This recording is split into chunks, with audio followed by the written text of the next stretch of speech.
Yo guys, sorry you already know this. Today we are back playing some more Raging Loop. On the last time, we came across a convenience store in the middle of nowhere, got ourselves in an accident, lost in the woods, but we have found a friendly face that is probably going to take us to Scary Murder Village. So, let's go ahead and be on our way. You can't climb up on your own, yeah? True, honestly I didn't even realize I'd have to. Meeting another person filled me with relief, which was followed by a sudden wave of fatigue. It wasn't crippling though. She extended her left hand, so I grabbed it with my own left. Her slender fingers were stronger than expected. The girl's name was Chiemi Serizawa. I asked if she was related to the Shinsengumi guy, but she said that her family just adopted the name at some point in the Meiji period. She was a 21-year-old who went to college far away from here. This was her hometown, and she was spending her post-exams vacation here. We chatted about stuff like that once she let me out of the rocky ravine. It was actually a proper pass, so the rock climbing was pretty pointless, but I was too focused on my footing to comment. She told me about herself as soon as we reached solid ground. Okay, good stuff. What about you? I'm Haruaki Fusaishi, a graduate student in Tokyo College. So you're a bit older. I'm 24, so 3 years. I'd say we're in the same age range. Yeah, so, don't you dare be formal with me. Alright, then can you be casual? Then you can be casual with me too. Can I really? I like it when girls are friendly with me. Well, I know what you mean. I don't like stiff socializing either. Sure, I'll treat you like a friend. Wouldn't have it any other way. That aside, are we there yet? Not quite. We're like 5 minutes away. Hang in there, Chief. What a lively girl. You could tell she was used to people. Also, watch your step and focus on just the light. Any reason? There are loads of pebbles here. It's dangerous. The moment she said that, I stumbled on a rock too big to be called a pebble. And it's pretty dark tonight. I couldn't even see the moon anymore. Nodding in agreement, I focused on following the light in her hand. Good stuff. I gotta change. Wait here a sec. And so I did just that. Given this was a mountain settlement, I expected some old wooden house, but she actually lived in an apartment block. It was too dark to get a good look at it. All I could see were the cheap-looking walls, and like you'd expect from some old boarding house for students. Also, she lived on the second floor in room 202. I'd heard some raindrops as we were climbing the rusty stairs, but now it was really pouring. Between that, the darkness, and the large tree right next to the building, it was nearly impossible to see what was going on outside. It felt like I was all alone in a world of nothing but the walls, the door, and the fluorescent lamp above my head. It made me feel somewhat helpless. I distracted myself from that by imagining her changing. Eventually, the door opened up. Sorry about the wait. Come in. All smiles, she showed herself, now wearing sports clothes. That was kind of exciting. Look at this place. It's completely empty, huh? Yep. But get a load of what's in the fridge. Magnificent. Let's drink. Hell yeah. Getting drunk.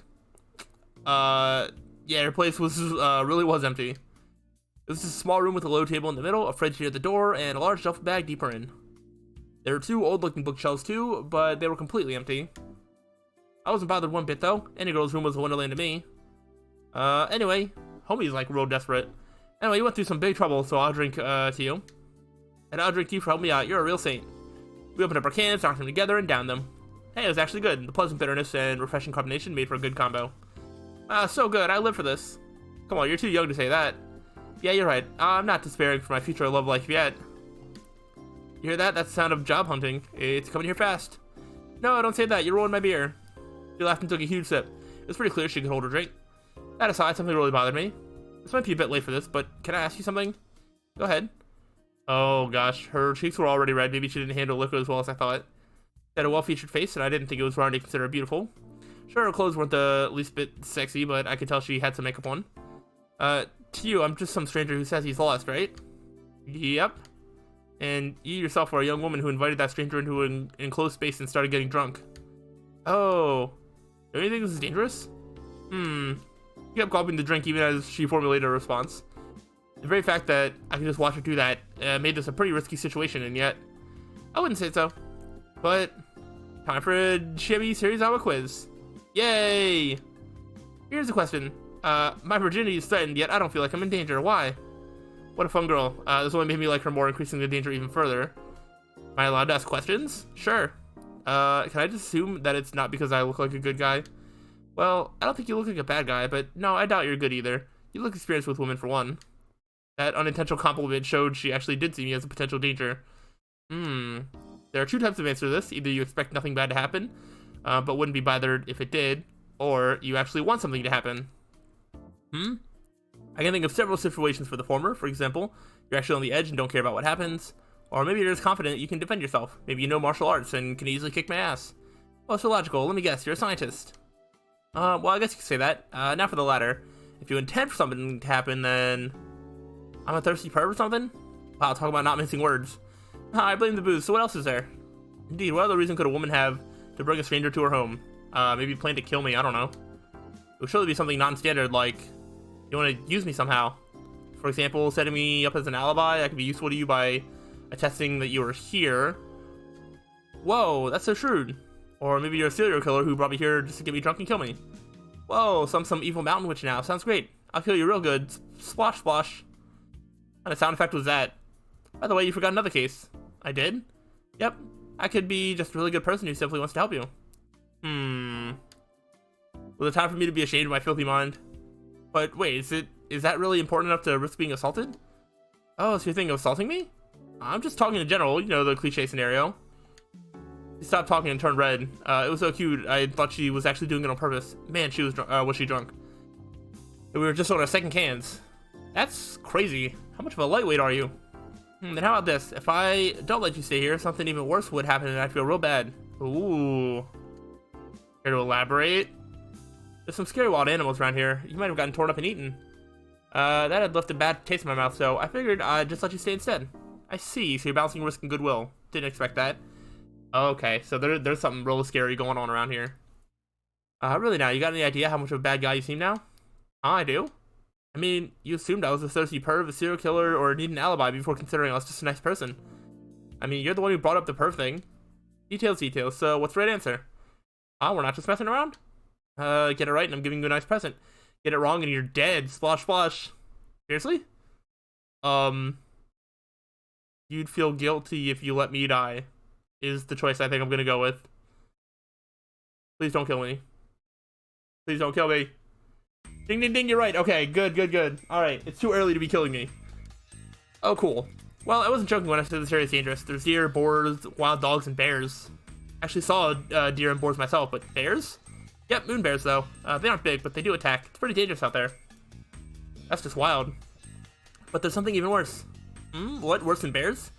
Snakes, monkeys, crows, spiders. Oh, spiders are worse. I hate spiders. Were they venomous or something? I really doubted that. This way I didn't seem worse than bears. Also wolves.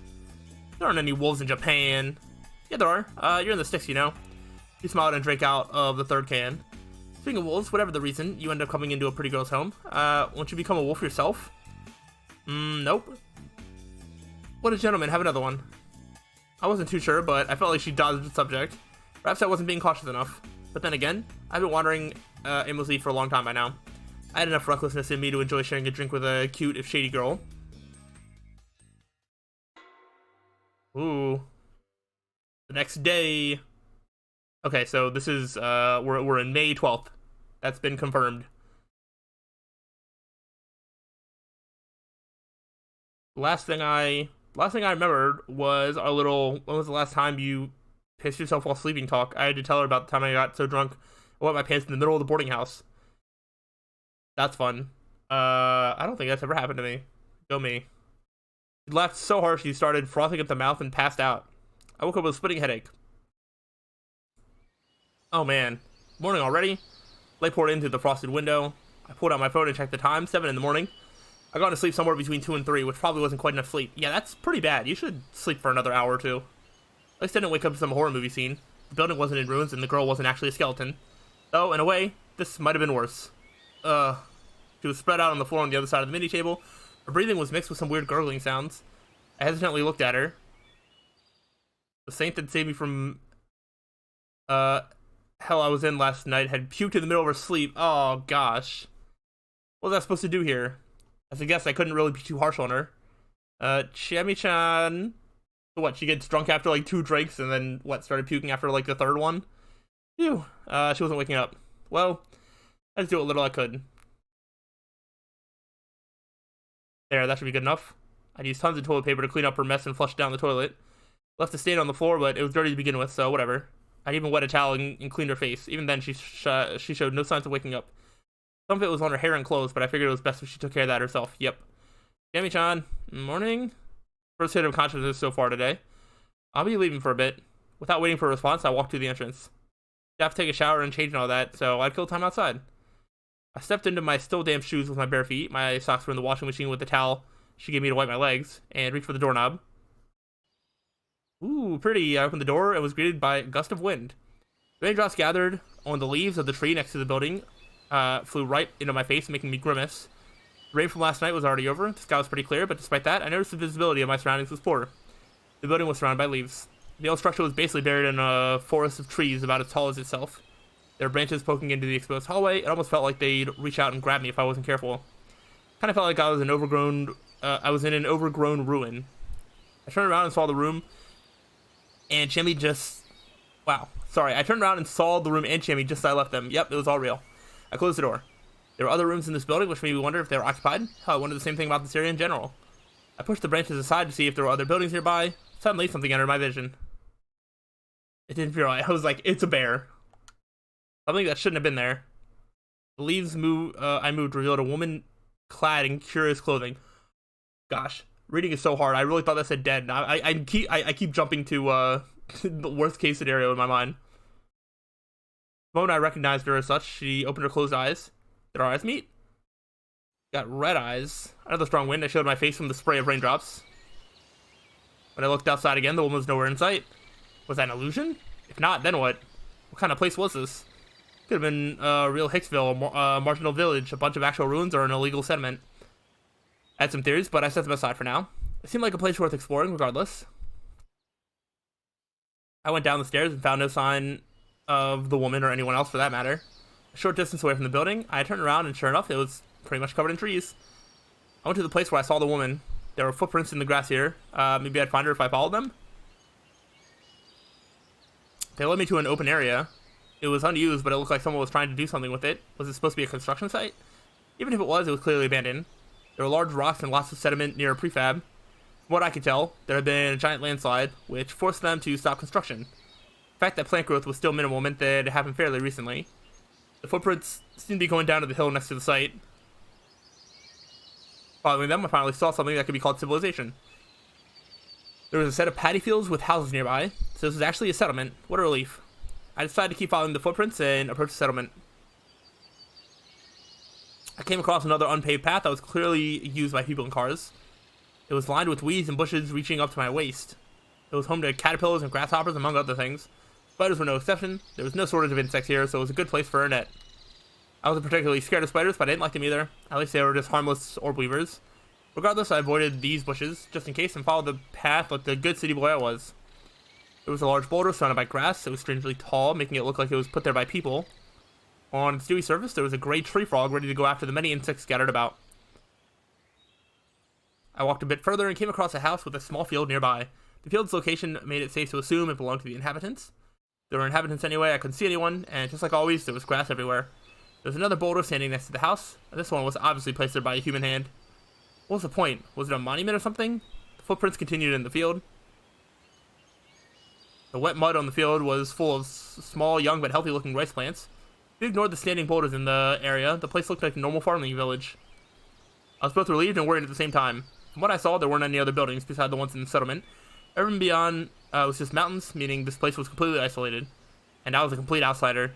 There was no way things would go well if I ran into a random local. But you're like following one.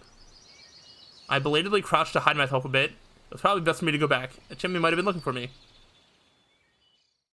Suddenly, I heard a sound. Oh no, a body's been discovered. I looked for its source and found a speaker on a wooden utility pole in the middle of a small plaza. A morning broadcast? I'd never heard this tune before. It was cheerful at first, but had some parts that seemed really dark. I found it unsettling. Perplexed, I stopped walking, and what happened next made me hide myself.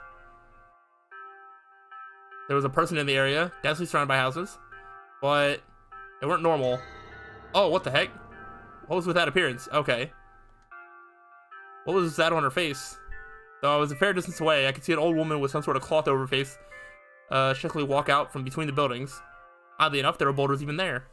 Even weirder was the fact that she walked up to one of them, lightly joined her hands, and bowed her head before it, her face still hidden. Okay. Then all was silence. It actually looked like she was revering it. To me, it looked like she was praying to it. This was bad, really bad. Wait, why? I'd wandered into a settlement with a unique culture, to put it lightly. Forget causing trouble, and outsider like me could get killed here. I just turned around and ran for it.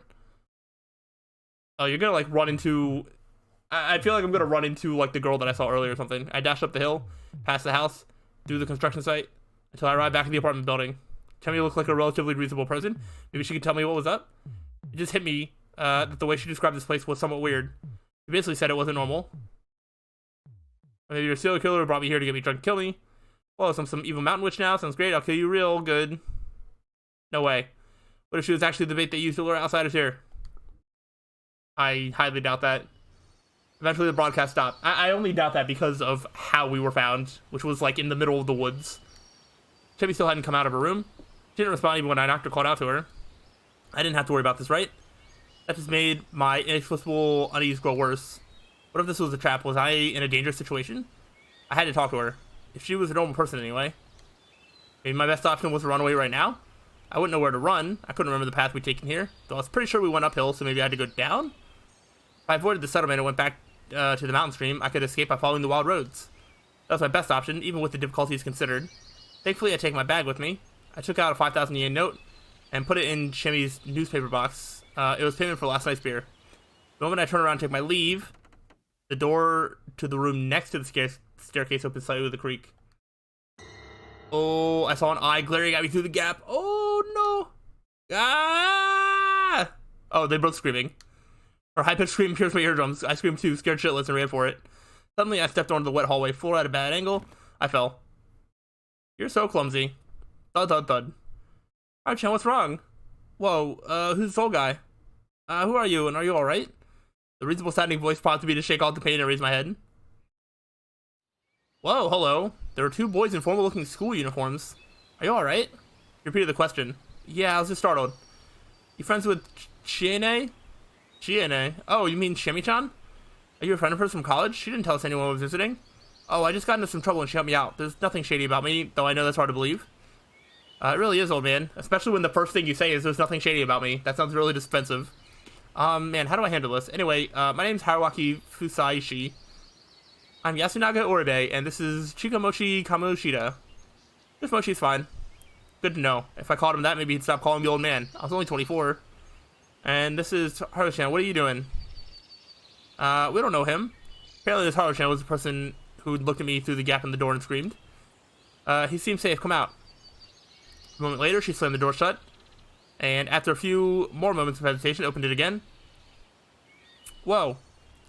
She looked like a student too, except her fashion sense was exceptionally flashy. Who are you? Name's Haruaki Fusaishi. I crashed my motorbike nearby, and Shimi Serizawa-san helped me out. Wait, are you saying you spent the night in a room?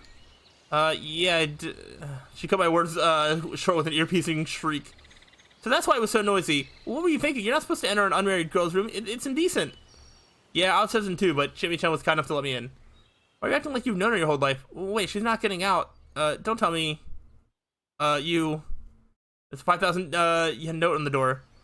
Your shattering scream. Don't tell me you. No. She just gave me lots of booze. I'm paying back for that. Jane's body is worth way more than that. How dissolute. What were these kids saying? Hey, can you help me out? You drank with the girl you just met, and she's not coming out. Crap, I had no allies here. What's going on? And so the subject of the conversation joined in. Oh, Chemi-chan, can you tell them what happened last night? Someone was off about her aura. What happened to the lively girl she'd been yesterday? Jane, did you... Man, this is embarrassing. Whoa. Wait, hold on, stop. I can't be a bride anymore. Your piercing shriek. Man, what a mess. Jimmy's face was all pale. She was actually grinning. She obviously had a bad hangover, but that didn't stop her from messing around. After calming everything down, Jimmy explained what actually happened, how we met in the middle of the night, how she let me stay out of goodwill, how we drank ourselves silly, and how nothing happened between us. Good. And it's been so long since I drank that much. Guess I wasn't prepared for it and puked it out. Sorry I had to see that, Haruaki-san. Hey, I don't mind it. And Haru-chan girl still looked at me funny. Absurd. Anyway, sorry. I was so tired yesterday that I couldn't refuse her kindness. Well, this is Chiene we're talking about. She does whatever she wants. He's got good reasons for being here too, so maybe elders will understand. Where'd you find him anyway? Well, next to the river further down. My words made everyone change their expressions. That's a big deal. 2 people over just 2 days. Did I say something bad? 2 people? Was there somebody else? It's gonna get out sooner or later. We made quite a scene, so I wouldn't be surprised if everyone in Yasumizu already knows. Hey, what do you mean by 2 people over just 2 days? Don't touch me, you're filthy. I wasn't trying to touch her, and I wasn't filthy. Sure, I hadn't had a bath in over a day, but still. Hey, you, why is it a big deal? Taiba's gonna go, eee! Well, that sure sounded bad. Can you tell me more? It's a bit complicated. For now, just keep in mind that this is the countryside. Things are different here than in the city. This guy here was Oribe-kun. Ignore Chiemi, and he was the easiest person to talk to. What should I do? Just leave it on to me, alright? And it's time for the students to eat, isn't it? But I want to see where this mess goes. No, you don't. Just go already. We'll catch up.